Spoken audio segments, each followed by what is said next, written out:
Okay, rulers, settle down.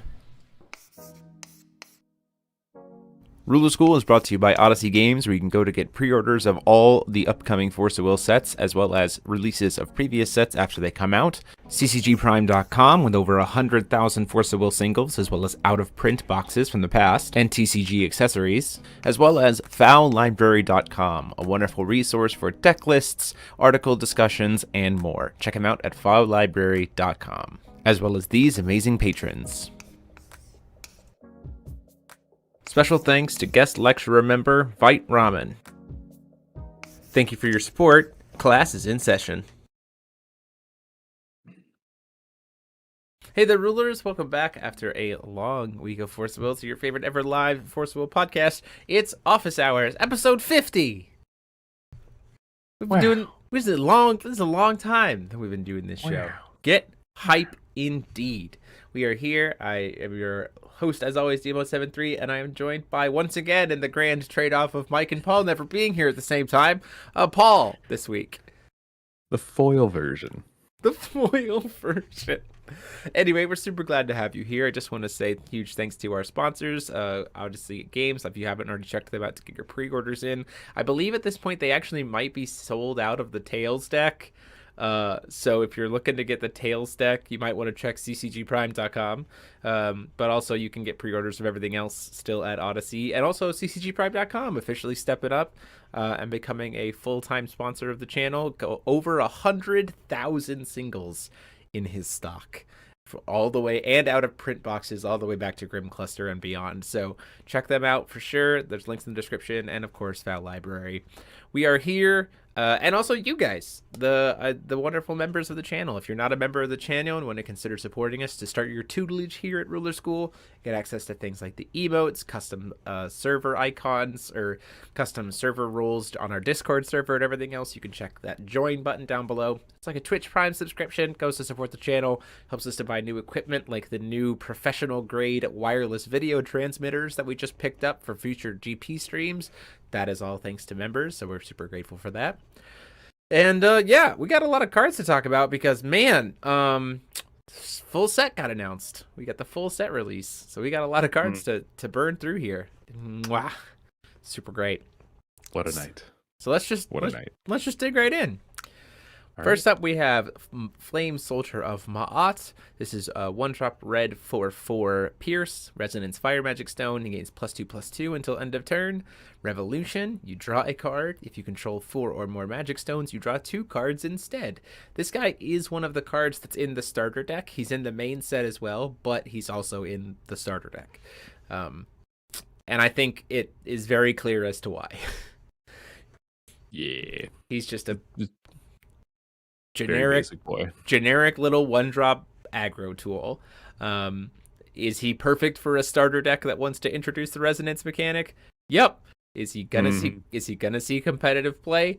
Nope. But you know what? That's okay. That's okay. Cool design, cool art wise, perfect card for a starter deck to get people started. It's very straightforward. Yep. It runs the red idea. Next, correct. Next up, we have another card that's in the starter deck. Flaming Salamander, 2-drop 7/7 with Resonance Fire Magic Stone. This card deals 600 damage to target J/Resonator. If damage was dealt to the token target this way, destroy it. So just kill something. But it's be support. But it's not. Yeah, be support. But it's also it's kind of interesting. You have to successfully deal damage to it, and then if you do, you then destroy it. So it is essentially a +1, provided you can deal damage for something. But we have things that prevent damage, right? We have things that minimize damage or like prevent the next damage. So providing it even stays on the field. Yeah. Which may not happen. So it's a good structure deck card. Yeah, once again, it's a very good tempo-oriented structure deck card that kind of has this repeatable element to it. Of also, don't forget that like when you order something, you can call stone then order, and your ordered things, like even while they're on board, don't have to tap to call stone. So like future turns, you can call stone without having to worry about tapping and then get a resonance trigger. Lots of cool things there. So very much feels like a starter deck card, which is totally fine. Also probably a pretty good limited card too, because it's in the set. So like sealed environment, this is actually pretty great. Like it's gonna this is gonna be a card that is definitely gonna see some play there. Just repeatable spot removal on this threat body that you have to answer, otherwise you're in for a bad time. Moving right along. We have, this card is in the starter deck and in the set as well, Phantasmal Ascendant. I like this card a lot. So it's a Cthulhu, 1 cost 4/4. Enter. Put the top card of your Magic Stone deck into your field. Yes. Cast, then enter. It puts the top card of your Magic Stone deck into the field, not rested. It just ramps you a stone. At the next end of turn, put this card on the bottom of its owner's deck, and you revolutionize it to give it Banish a Magic Stone, like the one that it just brought into play. Target J/Resonator loses all abilities until end of turn. Then this card deals 1,000 damage to it. Like, this card is good. Yeah. Yeah, this card it's got some Blazer vibes. You know, like old school Blazer. You lose all abilities, then you die. Yeah. Yeah. The fact I love this effect. It can hit J rulers, which is crazy. It brings the stone into play recovered, which I think is crazy. And then you can banish that stone that you just like brought into play, but you also can tap that stone for resources, right? And it doesn't say this card doesn't say, one, it's not a hero's tails or a villain. So you can just play it in any deck. 2, it doesn't say what kind of magic stone you have to banish, which is nuts. Like, so this is a card that like it's a lot. Obviously, the banishing a magic stone part is having to have it be a J ruler, so you have to revolutionize it, which locks it to the 4 that we have. But like, even then. The fact that it has quick cast, I think, is also really what makes it yo why you bring up a great point. Like, quick cast makes this card insanely good. Like 1-for-1 anything and being able to remove the abilities. This is also a really great answer for red for Virgil. Right? I'll play a Virgil. Cool. I'll quick cast in Phantasmal Ascendant and then remove all of his abilities and shoot him. On the end of your turn. On the end of your turn. Swing with Virgil. Before you go into battle. Flash this in, get a stone, kill the Virgil, go to my turn. Like, card's good. Yeah, this feels really good. Card's very good. Also good art. Oh my gosh. Yeah. Sick art. Sick Cthulhu art here. This is a very cool card. I like it a lot. I saw this and I was like, dang, red. Okay. I will say this. I've said this before. I said it with Mike. This is like the first set that makes me go, am I going to actively choose to play a red deck? So one card? Is it not? I mean, it's not because of this card, but it's the fact that we have cards. We have cards like this, and we have like red doing this very silly like 20 fire magic stone using stones alternatively, that kind of stuff. Like that's playing differently than just herder turn things sideways. That I've never been interested in, and I can't play burn to save my life. Paul can attest to the fact that you give me a burn deck and I'm gonna go, how do I win? I can't math. Like, I miss lethal playing burn decks so often. I'm terrible at it. Like, not wrong. the way I won at locals last week, so that I didn't have to do math, was I played I tested it out last week to see about recording it for next week. A Baja-less Violet burn, and the ways that I won were just trying to get 10 Adams RFG'd so I could just steal four grand with a Firestorm. I was like, I don't want to do math. 4 grand, 10 Adams removed. Oh my gosh. Yeah. Frank Fiore, can you respond to someone making their J/ruler astral? If you're talking about for Virgil, that's technically paying the cost to put Virgil on the chase. You cannot respond to someone paying a cost. You respond to the effect that they're paying the cost for. So if they're trying to kill their ruler to play a Virgil, they will kill their ruler, or they will make their ruler astral and then put Virgil on the chase. So then you can respond before Virgil is successfully summoned. Hopefully that answers your question. One thing to note about all these cards, Charlie, just all these cards for red that I think is something people, especially the quick cast ones, is the fact that it says at the next end of turn. So if you play this during the end of turn trigger, you'll have a stone for your turn, and then it'll go away at the end of your next turn, which is the tricks. Like, hello, ISIS is terrifying. Like, that's one of the things. It's one of the reasons why, like, I was talking with Charlie during his podcast, which he did a wonderful job, over on Twitch, and he was saying that like the best cards for Garmheld to copy right now are probably Little Red and Isis, because you can give Garmheld quick cast and then clone either of those, get extra stones during your opponent's end phase, and then go to your turn, and it'll be like, hello, I would like to play a giant for an incredibly huge amount of will, or like play 4 giants for an incredibly small amount of will. Like, it's pretty terrifying. Ooh. So fun. It's gonna be fun. This set's gonna be fun. This set's gonna be very fun. I'm very excited. Next up is one of the exclusives. We're just gonna go over it again. It's one of the exclusive cards from the Firestarter deck. This is Lovecraft, the Dragon of Chaos. 4 cost, 18/4, tails with flying, banishes a magic stone to destroy whatever's blocking it, and if revolutionized, it deals damage equal to its attack to target player or J Resonator, and then at the end of turn it gets destroyed. So it either sticks around as a Resonator, or it gets destroyed as a not Resonator. We've talked about it before. Just wanted to show that we've now seen a much better image of it. I'm gonna sneeze 1 second. Yep. With you. Thank you. And then another card that is in the starter deck, we have Red Flame. Watch out for this card. 1 cost red quick cast, 200 damage to target player or J/Resonator. And then if you're playing it as Nyarlathotep, it deals 200 damage. I think this means it deals 400 damage. Oh, no, it says instead. Never mind. So it is a replacement. So it's going to deal 200 damage plus an additional 200 multiplied by the number of magic stones you control instead. So the more stones you have, suddenly this is just a big bomb. Still for 1, still quick cast, burn. You know what, cards? Let's just do the math really quick. So you only need 4 stones for this thing to deal $1,000. Yeah. Seems pretty good to me. In comparison, Brad needs 10 stones to be able to do $2,000. Sorry, Brad. Maybe you should play this instead, Brad. But you can't because it's chaos.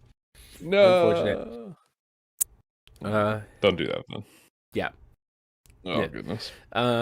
Frank, is it not additional? I don't know what that question is in regards to, if you can type it out. Yo-Yo-Y. Yeah, with 2/2 swiftness, Lovecraft is exactly 4,000. If Lovecraft survives. He will have 600 defense. It's not hard to kill. Not hard to kill at all. No. But cool bird finisher, and you best believe I'm putting one of those in the end of my Loki deck. Just like, okay, we've got it. We found it. Quick cast that, and then just kill you with Garbo. Next up, we have the other exclusive card from the starter deck. This is the Red Wine and Bread. Okay. 1 red resonance fire magic stone, J/Resonators you control gain +2/+2 until end of turn. Enter, put the top card of your magic stone deck into the field, not rusted. It gains at the next end of turn, put the card on the bottom of its owner's deck, and force resonance chaos. Whenever a J ruler you control is destroyed, draw a card.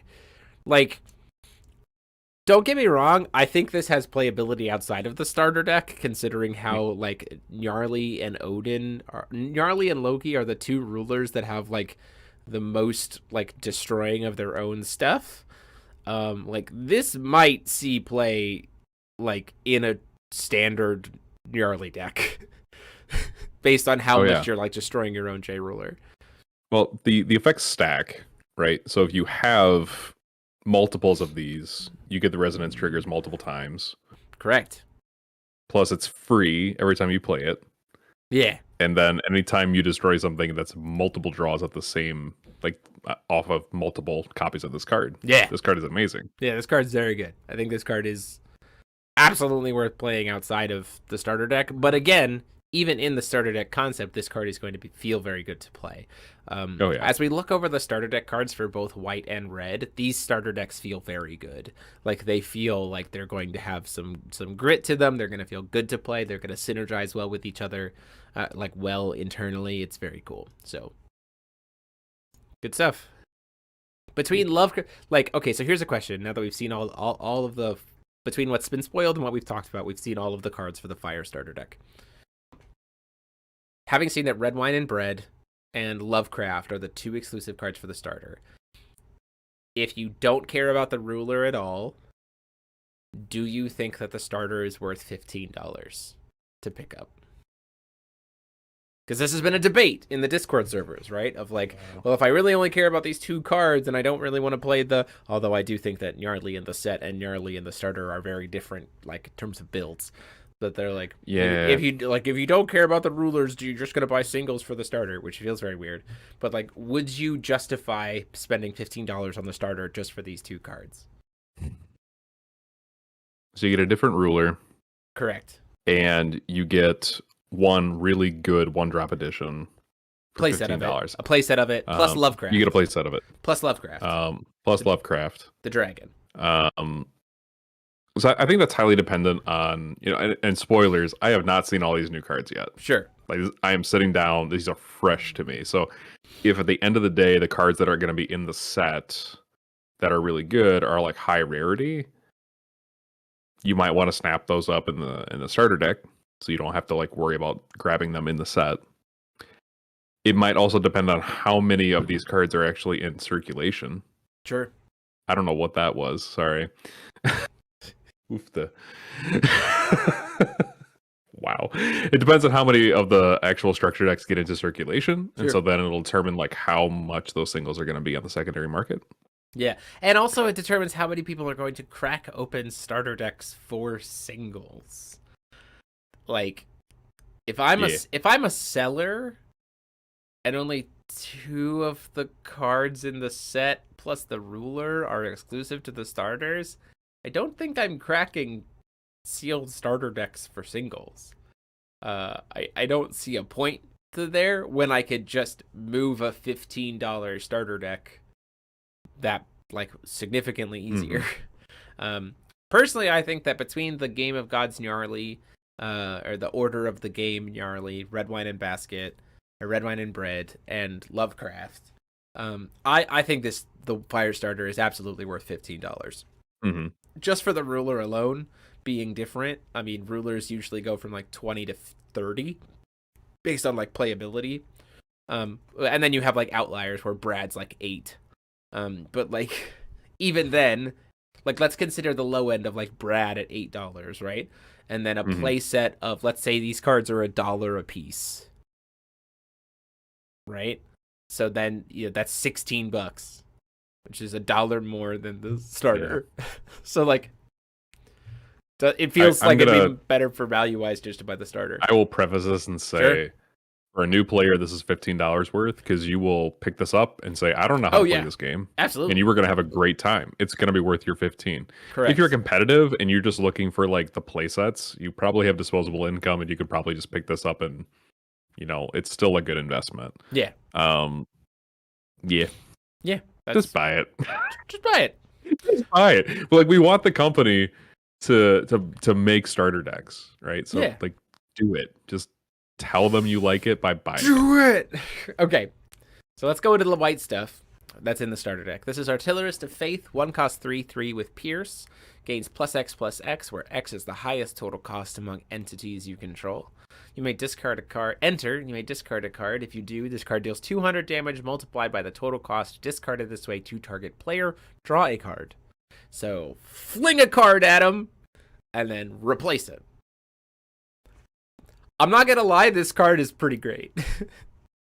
This is all right. Like, this is not bad at all. Because you have especially to as like the game goes on, right? I'm gonna throw an Avenger of Amadeus at you on 1. Is that okay?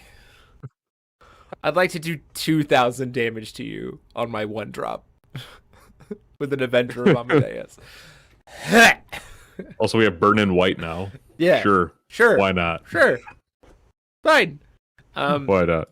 This goes to me to go to the strategy that like the Odin from the starter is doing, which is like pierce. Like they want to show you of like piercing. The Odin from the starter is very much like get through your opponent's defenses, plow through them, don't care, while also giving a good introduction to this whole idea of like manipulation of total cost. The starter has like more cards that refer to total cost than like the main set does, and so I think that they really hit home with like the theming of Odin is very present in this deck. So,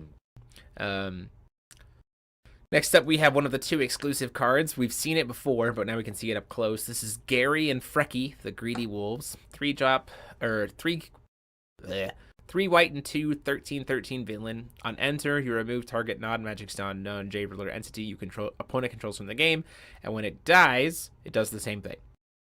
This feels like a boss monster for a starter deck. Totally fine with it. Nothing to shake a stick at. Support. And B support. It's not, it's I would say compared to Lovecraft, it's a little bit weaker, I guess. Yeah. But it costs 1 more. It does cost 1 more. But I would say still from a starter deck experience, like it feels like a boss monster. Because I also think that like you have to consider in the context of starter deck versus starter deck, the starter deck Gnarly doesn't give swiftness. So like Lovecraft's not going to be able to just swing right out the gate in that environment. So when you compare it that to Gary and Frecky, like they're on, I think they're pretty on par with each other, which is fine. I think Lovecraft just has more of a competitive playability than Gary and Frecky, but like they're good boys, so that's fine. Next up, we have card number 2 of this set that makes no sense, even though it's drawn by my boy Wednesday, and it's beautiful as always. Shout out to Wednesday. This is Kara, the Swift Valkyrie. 1 white, 1 6/7 with swiftness and flying. Taps to produce white. This is a mana ramp with swiftness. And flying. I'm here. So please attack with it. I'm here for it. Enter, destroy target attacking J/Resonator when revolutionized. But it doesn't have quick cast. So like that's weird. I've put in a question to the company to whether or not this card and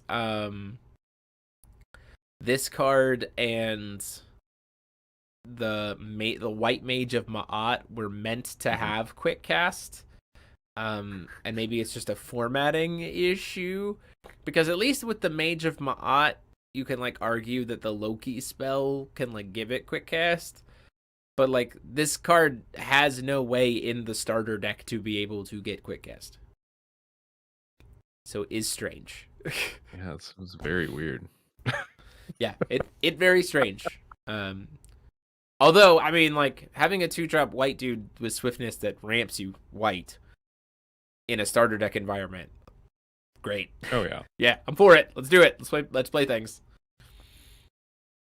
Next up we have Keep the Faith. Beautiful artwork on this card. Whoa, and a lot of text. And a lot of multiple lines of text. So like text size tiny. 1 cost white. Choose 1. Target J/Resonator gains +4/+4 flying and drain until end of turn. Put target non-magic stone, non-chant card with total cost 1 or less from your graveyard into the field. Put the Resonator part of alternative card with a Resonator part total cost 1 or less of your graveyard into the field. So this can grab you Flute, because it says the Resonator part of total cost 1 or less. Yay. And then if you have Resonance, you have a 4th option. Destroy target J ruler you control. If you do, draw cards equal to its total cost. This card's totally fine. I think it's great. Play it. I think it's a playable card. I think if you're playing Charlotte, it easily finds its way into sideboards as a 1 slot even, 1 slot in.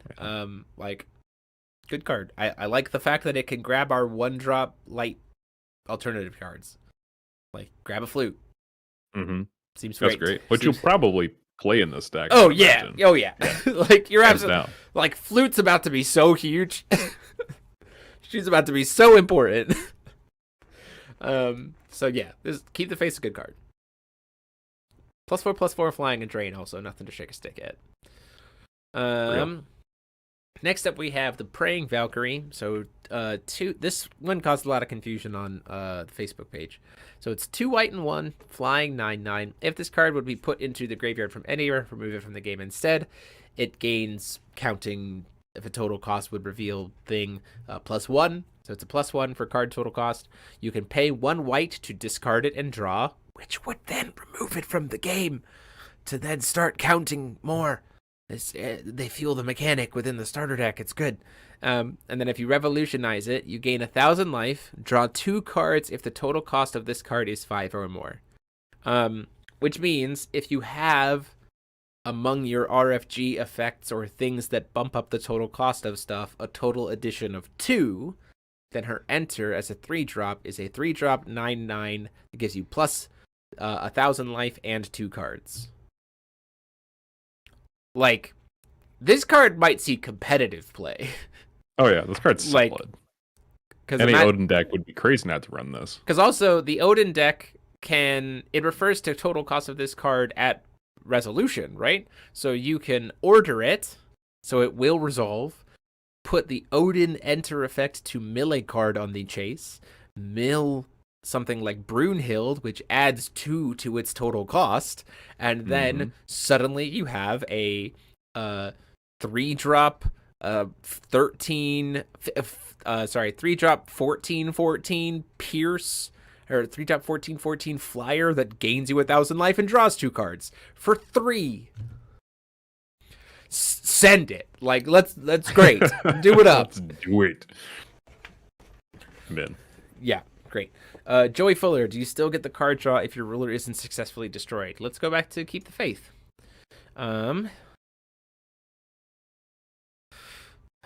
If you do, it does say if you do. So you have to successfully destroy the J ruler with Keep the Faith to draw the cards. So if something were happening, if your opponent kills your J ruler in response to Keep the Faith and you choose that mode, you won't get anything off of it. Good question. Good counterplay too. Hey, look at that R&D. Hey. Soldier of Minerva. Victoria, welcome back. Thank you so much. You can return as an alumni. You can pick up your syllabus and return to class. Soldier of Minerva, 1-drop 4/4. It's a +1 to total card counts. If you revolutionize, you draw a card and put 2 +1/+1 counters on this card. Super solid starter deck, 1-drop. It's the same as Flame Soldier of Ma'at. It's exactly the same. I can see this like potentially being used to like fill slots where you're like, well, I want 10 cards that are, or like 12 cards that are going to like add the total cost in my deck. Yeah. And I just need them for consistency reasons. And then you play this and then make it decent stuff. Yeah, it's fine. Totally good.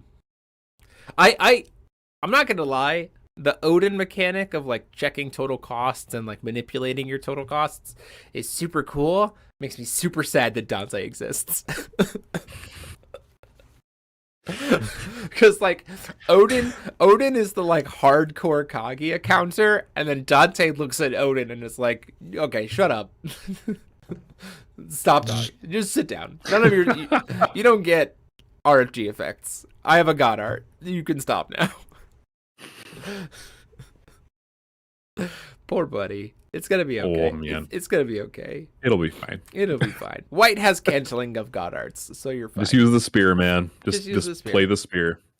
Next up, we have a card that I think is really cool. So we've got the Sword of the Mistletain in the set, but now we've seen the other starter deck exclusive card, which is the Holy Shield of Mistletain. It is tap if you control a J ruler until the end of the turn. The next damage that would be dealt to you while you control a J ruler is dealt to the J ruler instead. And then it also says play this ability only if you control a J ruler. So like you can, but it makes sense because they don't want you like tapping pre-recovery, play a J ruler. Like they want you to like, this is something where your J ruler has it, and then your J ruler can use it. And then if while it's on field, if an effect would refer to the total cost of the card in any zone, you can refer to that total cost +3. Like, this card in any zone for a 1-drop edition, which is pretty good. Yeah. That's pretty nice. If an effect of a card you control will refer to the total cost of this card in any zone, you may have it referred to that total cost plus 3 instead. So you can put it onto the field and it'll buff 3 total cost, right? It'll be plus if it's like it'll be 4, right? So like essentially Holy Shield of Mistletain, when tracking it for like the highest cost entity you control or whatever, is always 4.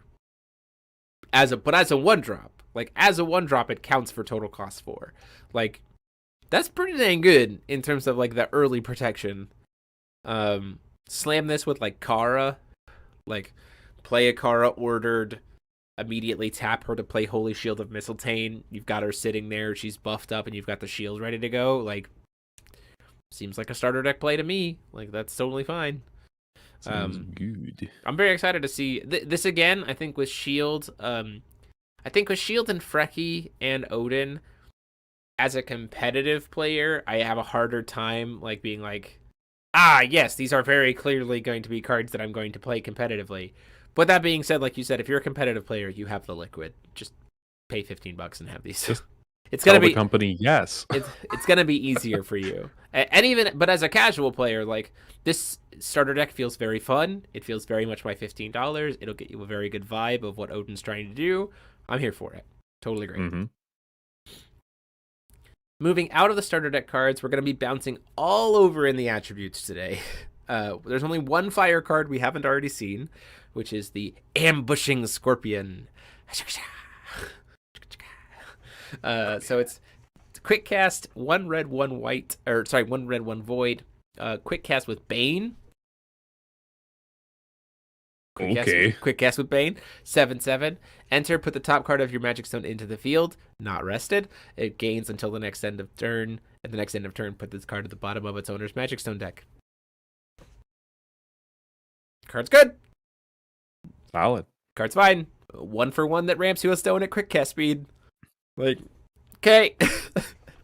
You can block on your opponent's turn, kill a thing. That's funny. Yeah. Also, is this our first insect? It can't be.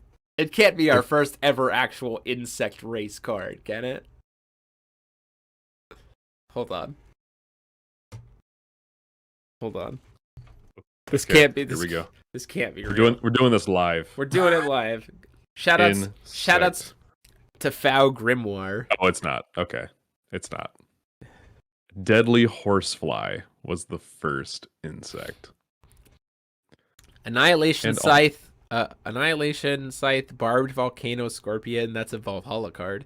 Blasting Beetle, Valhalla card. Deadly Housefly, Lowly Spirit Bug, Magic Sucker Beetle, also a Valhalla card. Venomous Scorpion, also an Isis card from back in Raya, or New Valhalla. And Sandworm. So there is somebody go find Weevil Underwood. We can officially build an insect deck in Wander. Don't. But you can. Don't. You can. Also, when you were just reading the whole text, the only thing I could think of is just go to the Emperor's New Groove with me. Mm-hmm. Okay. And they're trying to get up the cliff. Yep. And the scorpion's in the bush.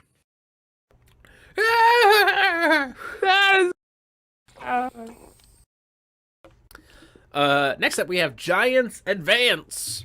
Loki being Loki. 1 cost blue, choose 1. Recover target giant resonator you control. That's terrifying. Produce 2 will in any combination of attributes. Spend this will only to play giants. Also terrifying. Like, oh my gosh. Like, giants are typically huge and are going to swing for a lot of damage. Loki's automatically making them a lot cheaper, and this lets you double up on will in any color. For giants. Keep in mind, his addition is a giant. The field expansion is a giant.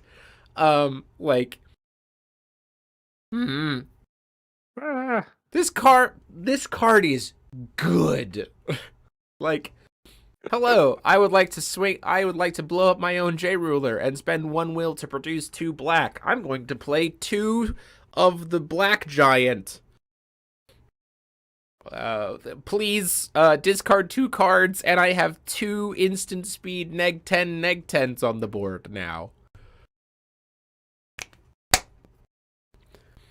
What? This card is crazy good, considering that Loki doesn't really have a good way to will fix.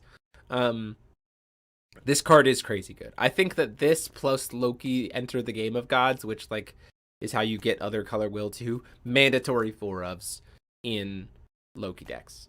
Like if you're playing giants, I guess. If you're not choosing to play giants, clearly you're not playing this. But if you're playing giants at all, 4-of this card, easy. Card is very good. Double up on will in any color combination. Recover a giant so it can swing twice.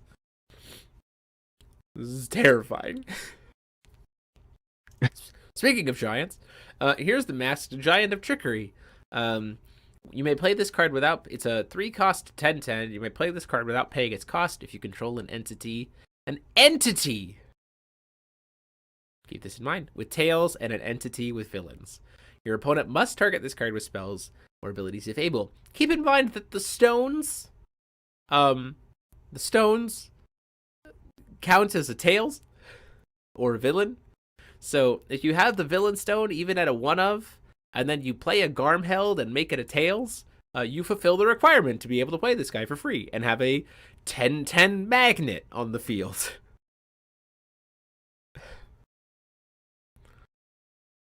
Like...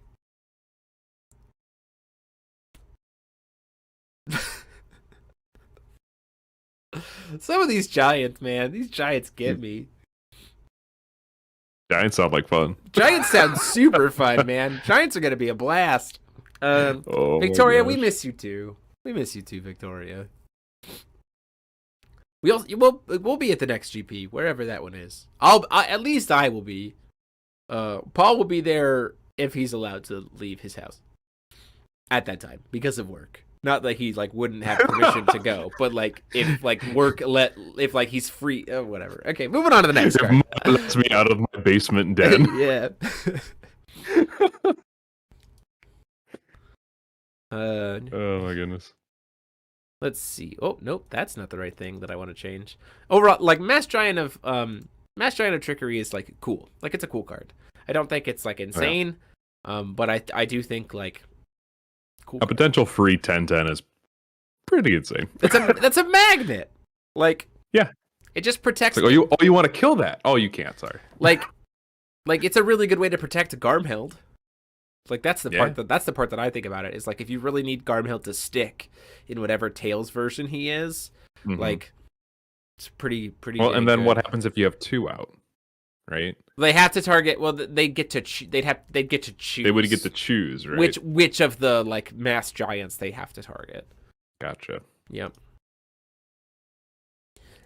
Speaking of more giants, we have the Roar of the Underground Giant, 1-cost blue. Return target non-magic stone, non-J-Ruler entity to its owner's hand, so anything. And then Forced Resonance Trickery. You may put target giant from your graveyard into your hand.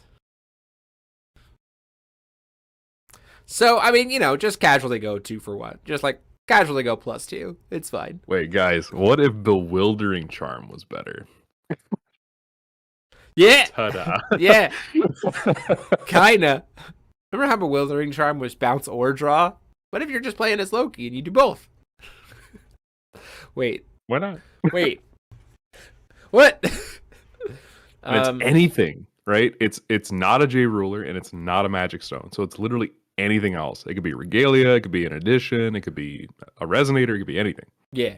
That's amazing. Corey Hroff, the rulers say that you can only have their corresponding villain or Tails stone in your Magic Stone deck. Correct. So if you're playing as Loki, you could have the Tails or the villain stone in your stone deck, and then you play Garmheld, and he copies Tails. So then you fulfilled the requirement. You hit them both very easily there. Or Garmheld. Or mandatory. Yeah. Do it. Yeah, this card's good. Speaking of the Underground Giant, here he is. He's a 4 cost, 2 blue, 2 colorless, 17/17 with Barrier. You might pay 2 less to play this card if your J ruler was controlled was destroyed this turn, meaning that if we pay 1 blue, we can make 2 blue and then pay this guy.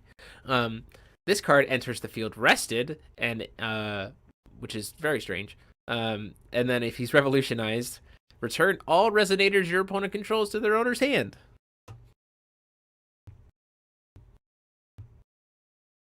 I don't know why he comes into play rested. To give him a downside, I guess. I mean, he is a 17/17. Yeah, I mean, I get it. That's pretty big. I wish he had the, like, your opponent must attack this card if able when revolutionized, instead of the bouncing everything. Like, I think that would. So we can have a giant sumo artichoke. I just want a giant sumo artichoke, okay, with Barrier. Our dreams come true. A Barrier giant sumo artichoke. That's what I want. That's all I want, man. Is that okay? Can we have that, please? He's this guy's a giant. I'm significantly less pumped about him than the other ones, but he's still neat. He has Barrier, which is nice for being a 17/17 big boy. Well, you can recover him with the 1-drop card. You can. So we getting tricky. Bounce all your stuff. We're getting tricky. Yeah. Next up we have And War It Shall Be. 1 cost green quick cast. Search your deck for a card with tails. Search your deck for a card with tails, reveal it, and put it into your hand. If you do, shuffle your deck. And if you're playing as Kaguya, if this is the first spell you played this turn, recover target magic stone you control. Okay. It's just like the 1-drop searcher. It's just like the 1-drops we have for every single deck, only this one doesn't feel bad to play during your turn. Yeah. Okay. Like, you know, I've seen some people being like, well, it just turns into extra copies of Feasting, because then you can recover a stone and, like, search for a Feasting. And I'm like, okay, I get that. I understand. Yeah. But, like, again, we're talking about how Kaguya is the ruler who's going to have a million will anyway. So, like, why do you care if it untaps a stone? You're going to have the will to cast whatever you wanted to search for anyway. Am I wrong? Like, this card seems so superfluous. I guess for like the revolution part of this card, or sorry, the force resonance part of this card feels so superfluous and unnecessary. It's going to be a good search for Kaguya. Like, it is. The fact that it recovers a stone, absolutely meaningless in my mind. So I think this card, it'll age well if Kaguya gets more support and good stuff to play on your opponent's turn, because I noticed there's some quick cast stuff she can do on your opponent's turn, but that's about all this card does. Yeah, a lot of people are saying that just this also becomes copies 5 through 8 of Hanzo on turn 1, to which that I say, don't play Hanzo on 1, it's a terrible play. So that's not an argument. I will say though, in Wanderer, this sets up Final Breeze really well. It does. It does set up Final Breeze really well. So there's that. When you're playing as Kaguya, yes. When you're playing as Kaguya. It sets up Final Breeze really well. But I will die on the hill that turn 1 Hanzo is a terrible play. Don't do it. Just stop. Rest in peace, Jeremy. They're coming for you. Hey, look. Brandon Bremont, I'm going to throw some people under the bus. Brandon Bremont came to me, thought Hanzo on turn 1 was the play. I spent 15 minutes telling him why it was bad, and he was like, oh, yeah, you're right. Ryan Miles is the same thing. He was like, Hanzo turn 1. I was like, look, here's why that's bad. For every other color. He's like, yeah, you're right. Charlie is on the same hill as me. Charlie agrees that turn 1 Hanzo is a terrible play. Like, don't play Hanzo on 1. It's a bad play. Play Hanzo at like 2.5 to 3. That's the time to play Hanzo. But like, don't play it on 1. It's bad. I will die on that hill. Here's my flag. Plant it. Here we go. Moving on, we have the best boy. This is Galileo. Galileo Polymath. 4 cost 12/12. Tails, Flying Barrier. Enter, draw a card. J/resonators you control gain flying. So make all of your guys fly. Whenever a resonator and you control attacks, recover target magic stone you control. Revolution. Moon additions you control become 10/10 resonators. They are still additions. Moons go brrr. Yeah. Hey, remember how a long time ago I talked about how Kaguya felt exactly like Kaguya always feels? Make a bunch of additions, have a win con that requires a bunch of additions, win game. There you go. Ta-da! Galileo. It's The cat. it's the same. She's the same ruler. She just looks a little different. Kaguya. I just want to point out that this is not a ninja cat at all. He's just a cat. It's literally Galileo, the cat. I can see the stars. This has nothing to do with ninjas. Nope, just cats. Just cats. And what is he reading? What is he reading? I don't even know. But you want to just- know. I want to know. Yeah, he's a good. This card's great. I like it. I think it's very cool. I think it's a cool end game win con. I think that between this card and Bunny Ninja are very clearly Kaguya's main win conditions, and they both operate under the same assumption: have a bunch of moons, play a card that lets you facilitate using the moons in a different way, win the game. Which is exactly what we expected Kaguya's win con to be. It's what Kaguya's win con has always been, all the way back to K1. And so it's just yep, that's a Kaguya deck. Check. So expecting a card like this was totally great, and I'm fine with it. I'm here for it. I'm done. Let's go. Look at him. He's so cute. Why is he green? Because wind. What's happening to him? Why is he okay? We're just moving on. Just moving on. He's Next precious. up, we have the Mimi Tribe Spectators. So the one costs 4/4. J/Resonators with villains you control gain +4/+4. And very quickly, we also have the Moon Rabbit Spectators, which are the same thing except for villains. I don't understand why the Mimi Tribe. I mean, I guess I understand why the Mimi Tribe is in green because it's Mimi Tribe, but you put both of the pumps in the color that one of the villains has a splash in that color combination. Right? The Chimimi people should have been black because both Loki and Odin have black. Nope, both green. This is fine. But I'm also kind of okay with it. One less card to really give green any actual cards in the set. So, if that's where you want to put your draft chaff, give it to green. So green has one less actual card. I'm fine with it. That's fine. These are cute. I mean, there's nothing really to say about them. They're cute little normal upgrades. They'll be fun for pre-release to have our stats suddenly getting really well manipulated. Shows the spectators, really leans into that vibe of that we're in the tournament arc. Cue audience track. It's the same three. It's the same three gifs over and over again.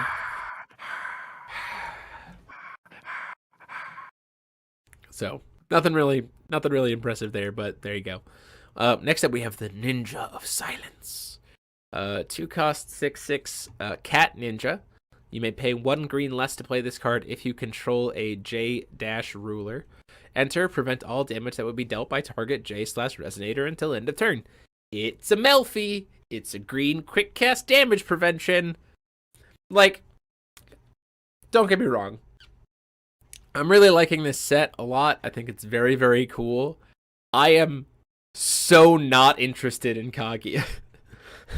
because Kaguya feels the most samey for her entire support suite by comparison to any of the other rulers, right? Loki's kill stuff to make stuff cheaper, clone stuff, manipulate the will advantage, steal enter effects. That's really cool. Gnarly's I'm gonna kill my own stuff to transform it into something else. I'm gonna bring resonance mechanic back differently. I'm gonna do all these things. Odin's stun, stun, stun, stun, reanimate that's unchaseable, stun. Kaguya's hello, I am Kaguya. I cancel damage. I cancel cards. I make additions. I have been doing that for 6 years. I am now 3 color and doing that still. It's just green. It's just green.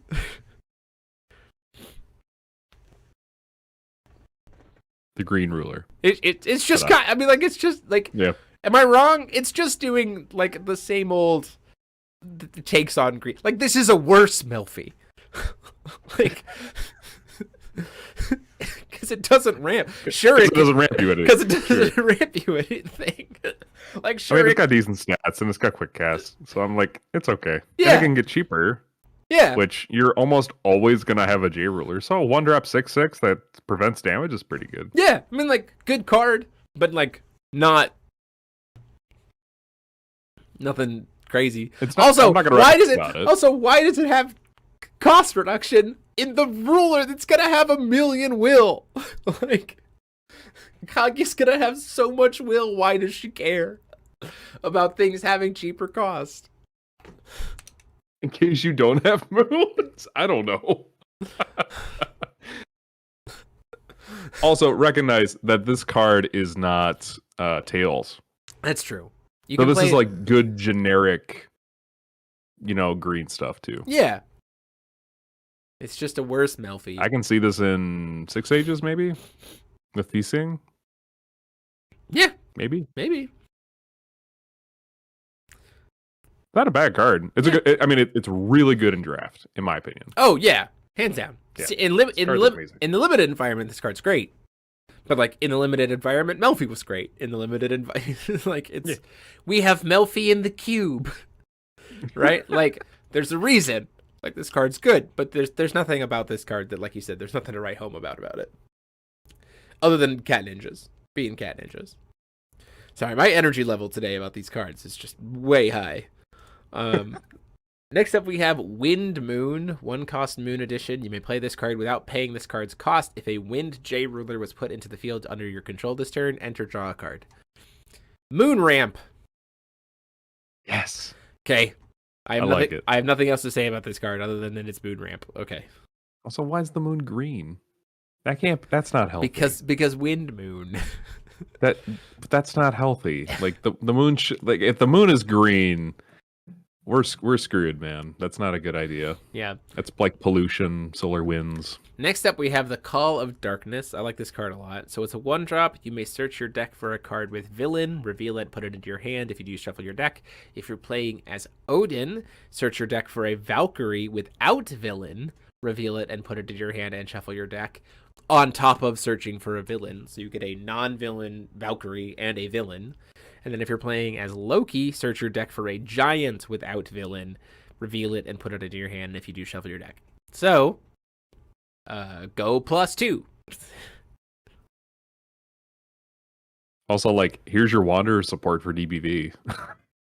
Here you go. Just like, cool. Yeah, you're not wrong. You're not wrong. Play them. It's like, oh, look, all these good Valkyries, like Air and all these giants, like Trow and Pergelmere. And like, yeah, what? You're not wrong. You're not wrong. That's pretty spicy. You're not wrong. Cool card. Go +1 on a search. Pot of Greed. Sounds good. Yeah. Activate Pot of Greed. Drawing 3 additional cards from my deck. That's not how that card works. Next up, we have, speaking of a Valkyrie without villain, this is the Soul Stealing Valkyrie. 1-drop 4/4. On enter, destroy a J ruler you control. If you do, your opponent loses 200 life multiplied by the total cost of that J ruler, and you gain that much life.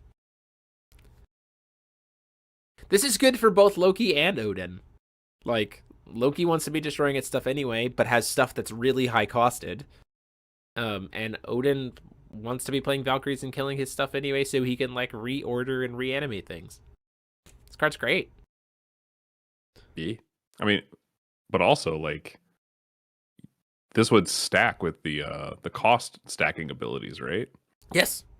So for 1, you're total killing cost. a J ruler, and then total cost plus whatever else you got outside a game. Yeah.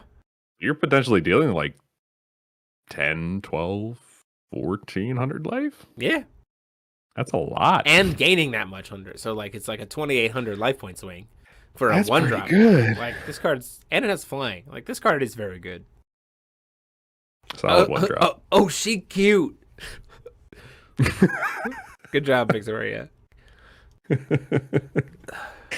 Next up, we have our 2 stones. We have the Tails Magic Stone. It produces 1 Void or 1 Will of any attribute to play Resonators with Tails, and it is a Tails. Then we have the Villain's Magic Stone. It's a villain, produces 1 Void, produces 1 Will of any attribute only to play Resonators with Villain. My only downside with these stones is that I wish they didn't produce Void. Like, pick an attribute and stick to it. Like, both Kaguya, like, make it light and dark, because both Kaguya and Gnarly play light, and both Odin and Loki play dark, because you can't use this for chance.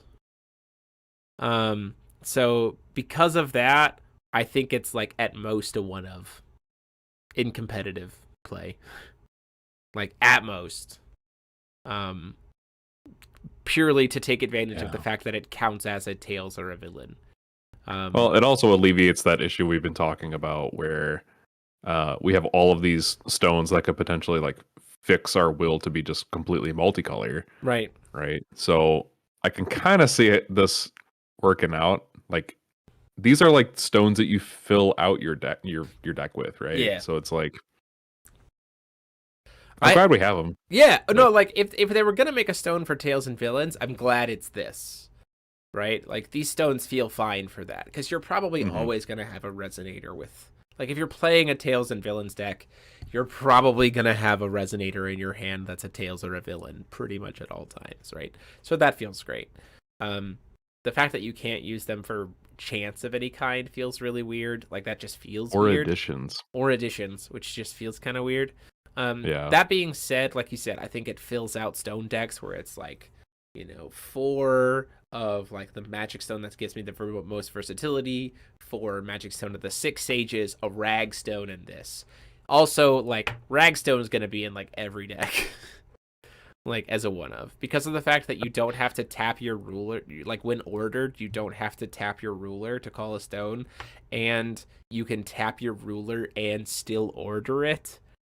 Like, Ragstone's going to go into every deck, like as a 1 of, I think, pretty much from here until the end of time, until Dual Stones get reprinted, which is hopefully never. Dual Stones as they stand. Speaking of stones, do you want to talk about the art on these magic stones, these basic magic stones? Oh, the Egyptian theme, the Magic Stone artwork that I didn't download. Yeah, sure, they're all Egyptian, which makes very much sense with the Ma'at. They look really cool. Well, and the the duelist theme. Yeah, of course. Yeah, very, very cool. I dig it a lot. Yeah, it's very, very, very solid. So. Your move. Just got that. That's it. Just got that. Mind break. Just in the back. Somebody drew Exodia. Open your mind, Kaiba. Next up, we have Odin's Gloom. 1 white, 1 black. Choose 1. Destroy target J ruler. Your opponent banishes a Resonator, or your opponent discards a card. Or if you're playing as Odin, all 3. Remember Soul Hunt? Yeah, I see it in here somewhere. Yeah, it's a lot. It's a lot. Also, especially since it says choose up to 3, so like, if you can ever get 2 of the effects off, it feels great. Heaven forbid your opponent has an ordered Resonator out and another Resonator out. You're like, value. Done.card.deck. Yeah. No, this Odin's Gloom. I mean, like, also this card is adorable. Kaguya's just being like, cats and buddies. I got him. And Odin's like, I hate everything. I'm definitely making these into soup. Yeah. They let anyone in their zoo be a high god now. That's the direct quote from Odin. Can we just talk about how this entire set's flavor text is so on point? Like, so good. Every card's flavor text is just great. I just absolutely love it. It just is like, so good. Speaking of Rabbit Ninja, we didn't talk about her last week. We talked about her earlier. So 3 cost 8/8 Tails. Whenever this card attacks, it gains flying until end of turn. Probably already going to have it because of Kaguya. But that's going to give you a trigger opportunity. Rest a recovered moon you control to give it swiftness until end of turn. Rest 2 recovered moons you control to recover this card. Just attacking a bunch. Just waving your opponent until they're dead. You're dead. Unfortunate. And then if you revolutionize her, you draw 2 cards and put 2 Windmoon tokens into the field. My opinion of this card is the same as Galileo. This is how Kaguya closes out games. I think it's this, Galileo, and Kaguya enters the Game of Gods. The burnout for game. Those are her 3 ways that she can beat you. I hit you twice, and then I burn you to death. Yeah. Done. Yeah. Bungo burr. Yeah. Again, I get it. Nothing to shake a stick at. It's what Kaguya has always been doing. So, I have the least amount of things to say about Kaguya after FeatSync got fixed. I need to FeatSync fixed, and then everything was okay. And the fact that Hanzo turn 1 is a terrible play and don't do it. Those are my 2 things to say about Kaguya. For someone who doesn't like Kaguya, you have a lot of opinions about I do have a lot of opinions about Kaguya. Next up, we have Hugin and Moonin. 2 white, 1 black, 1/1 villain with flying and bane. Enter, remove all cards in all graveyards from the game. Then put X +1/+1 counters on this card, where X is the highest total cost among entities you control. And then if you revolutionize it, each player discards their hand, which means you can make each player discard their hand and then remove from the game all the cards. Yeah. Look at me. Oh my goodness. We top decking now. It's just Satan. It's just the Satan effect without having to do a board wipe. And it's a beast, and it flies. And it's got Bane. Yeah. Cool. Let's do it. Yeah, let's do it. Again, nothing really to shake a stick at, but potentially, if you somehow have a bunch of cards in your graveyard that weren't somehow removed already, suddenly you remove them all and you get this massive plus to your total cost. Suddenly you're like, my total cost is +12 because of all the cards removed, and this guy's a 3-drop, so +15. I play my 1-drop and drain you to death. Good soup. Good soup. Next up, we have the Dark Mage of Moths. No, I think we actually talked about this one, but we'll talk about it again. 1 cost black, 4/4. I think we talked about it with Mike. 1 cost black, 4/4 with Bane. Enter, target J/Resonator gains -4/-4 until end of turn. If you revolutionize it, your opponent banishes 2 Resonators. If they don't, your opponent discards a card for each Resonator not banished this way.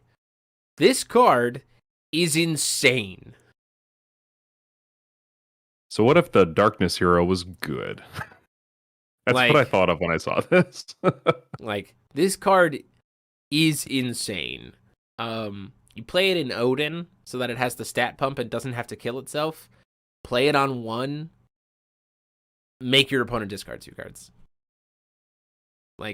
There are 3 cards coming, because of what we have coming out, there are 3 cards that I think we're going to start seeing sideboarded a lot more consistently, and we'll talk about those in a minute as we close out. And then lastly, I think we talked about this guy before. This is Hegel, the Giant of the Dark Sun. 2 white and 1, 10/10 villain with Drain. If you revolutionize him, on enter, you choose Resonator or Chant. Your opponent cannot play cards of the chosen type as long as this card is in the field. So keep that in mind, that if you have a revolutionized Brunhild, and you get 2 of these on the field, you can lock your opponent out from the game. And I've been told accordingly that apparently if you successfully resolve the enter effect and then lose the Brunhild in that environment, the Hegels still apply their stun. So hope you like additions. Yeah. Hope you like additions and activate effects of J rulers. Or rulers. Because that's all you get to do for the rest of the game. 1 time. Someone's going to do it at a GP, and they're going to be my hero. Good job. That's a true stun deck. Just making your opponent not able to play cards. Death and Taxes 2.0. Yeah, Let's go. For sure. So, I do want to talk about a couple things. So I think there are 3 cards that I think are going to see a lot more sideboard play. One, I think Witch of the Quenched Fire is going to come back in a super big way because of Nyarlathotep. 2, I think that Witch of the Unblowing Wind is suddenly going to see a lot more play because we have a lot of untap effects coming into play, and that just says, hey, no. Before then, the really only ruler that was doing it was Welser, and like you weren't seeing that deck a lot. But like with Kaguya entering the field, which and as I've said before, Kaguya has like 0 good spot removal. So like a witch, like Kaguya continues the trend of like base green decks, in that base green decks have shit for spot removal. Like it's just not good. So like Witch of the Unblowing Wind is suddenly going to be a lot better to play against Kaguya decks to stop them from recovering stuff. It makes Hanzo's feel less good. It makes Bunny Rabbit feel terrible. It makes Galileo feel real bad. It makes, you know, the search your deck for a hero card feel a lot less good. Like it's going to have a lot more impact there. And the third being revealing the power of salvation. Because we have a lot of your opponent discards, which means that your opponent gets to choose, which means that they can choose to discard revealing of the power of salvation, and then they draw 2 cards. I think that those 3 cards are going to see a lot more main sideboard play going into this format. Almost like we needed those in the game. To have counterplay. Yeah, it's amazing how how did they know that? How did they know? I'm excited. I'm excited about everything that's coming into play. Casually, competitively. I think that there's a lot of cool stuff coming out. There's a lot of cool stuff different ways. These decks feel... I was talking with Daquan, a member of our locals, and he was like, man, I'm not really sure how I feel about Order. I'm not really sure like how I'm kind of thinking about the cards or anything. It's like, think about it this way. Not only do you have to look at the new cards, but you also have to look at every Resonator as if it had the text, this card cannot be chased or canceled on it. Think about that. Like, and go back to Saga Cluster. And he was like, oh man, you're right. And I was like, you're interested now, right? It's like, oh yeah. Like he was immediately he was starting to think about it differently. The idea that we can now look at Resonators and not, like, we have a set of rulers that just say, you get to cast these. Like, these are going to resolve. Your opponent might have something for the enter, but, like, the body will hit. Like, that's cool. That's the thing that I'm most looking forward to about Dual Cluster. Oh, yeah. Absolutely. It makes larger Resonators feel good to play again, because you know they're going to stick. Like Eldorado. Eldorado! Eldorado! The other Incan movie in this podcast. Mm-hmm. Yeah, that's it. We're all about Mesoamerican comedy, buddy comedies on this podcast.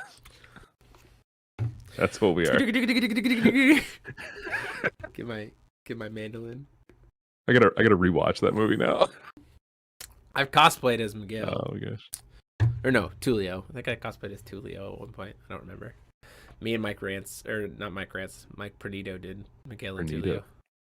Good old Pranito. Pranito. He's a dad now. Congratulations, buddy. Hope you're watching this, man. Probably not, but hey. Probably not. Congrats. Because you got a baby. Yeah, you're tired. You're not doing anything. Yeah, I'm very excited for Dual Cluster. I'm excited for the loss of Dual Stones. It almost is spurring my interest in Wanderer more, because the deck building environment for New Frontiers and Wanderer is going to be so significantly different now because of the rotation of Dual Stones. That like it truly does feel like I will be experimenting in 2 different spaces, which I'm very excited about. Order as a mechanic seems very, very fun. I think it seems very new player friendly, in terms of like new players truly being able to just play Force of Will uninhibited. Because from my experience, cancels are the most annoying thing to deal with as a new player, or anything that just says you can't play the game is just super annoying to deal with. And Order just like throws that out the window in terms of like just being able to play. I'm excited to see what cluster format looks like for dual cluster, just kind of out the gate. Particularly because I've heard through the grapevine of people who are going to try to start playing again, playing dual cluster to like get back in, so they don't have to worry about trying to pick up 6 sage stone and anything else like that. They're just going to hit dual cluster moving forward. So I'm very excited for that. Like, it's an exciting time for FOW with this cluster. Oh yeah. And I'm very hyped about. I'm hyped about all of the decks. I'm gonna play Kaguya. I'm probably gonna have a blast playing it because it's a control deck and I love control decks. It's just like there's nothing about her that like feels different than just like what control has always been doing for Kaguya. So that's kind of why I haven't been getting as excited for her as I have for the others. But I mean, it's still gonna be lots of fun. It's gonna be good stuff. Oh yeah, hands down. I'm really interested to see. I'm really going to be experimenting in Wanderer because Dan's store, Yeah. ccgprime.com, is kind of right now exclusively Wanderer. Although we have been having people say we want New Frontiers. So who knows? I mean, we've had some rotation of the community. It's a little bit smaller, but if we get new people in and they're like, "Yeah, we want to play dual cluster," this is a good way to making those new players feel like, yeah, I can play my stuff and it sticks, and it feels good to play stuff knowing that it's gonna stick. But I have to watch out for the other stuff. Yeah, because they might get canceled. Like having that like in people's brains feels really good. Yeah. As someone who's like trying to manage that community with Dan. Yeah. That's good stuff. I'm very excited. And then I like how this makes me like. I like how this doesn't make 6 sage stone good, because it doesn't work on your J rulers. But also, but well, hold on. I'm not saying it's not good at all. I'm saying sure. like it makes like for these decks, you do not need 6 sage stone. You definitely don't need it. You definitely don't need work. it. I mean, it kind of does. Because 6 sage stone. Kind of. 6 sage stone. So here's why. So 6 sage stone still says it controls, it's as long as you control a recovered J/ruler, it produces any color. And it only recovers your ruler. So like you don't get the benefit of recovering your ruler as an order ruler because you don't care, because they can be ordered when they're tapped. But the fact that your ordered J ruler doesn't have to tap to call stone means that you're not like inhibited by having 6 sage stone unless you want to attack with it. Then you're inhibited. So like it's like not amazing, but it's also not like bad. So but I get what you're like. You definitely don't need 6 sage stones to be able to enjoy these rulers very well, which I think is great. Do it up. Or like in your early Hotep, like you're probably not gonna want 6 sage stone, I would imagine, because you want to be hitting those basic fire stones, which right? can then be basic dark and basic light and produce all three colors because of her domain expansion. Yeah. So like it makes you think. We Jujutsu Kaisen up in here, just domain expansions, infinite. Yeah, no, it's there's a lot of cool stuff here. It feels like dual cluster will be a good like jumping in point for a lot of players, without having the negative that Saga cluster had of 1, a lack of starters, and 2, only 1 ruler per box.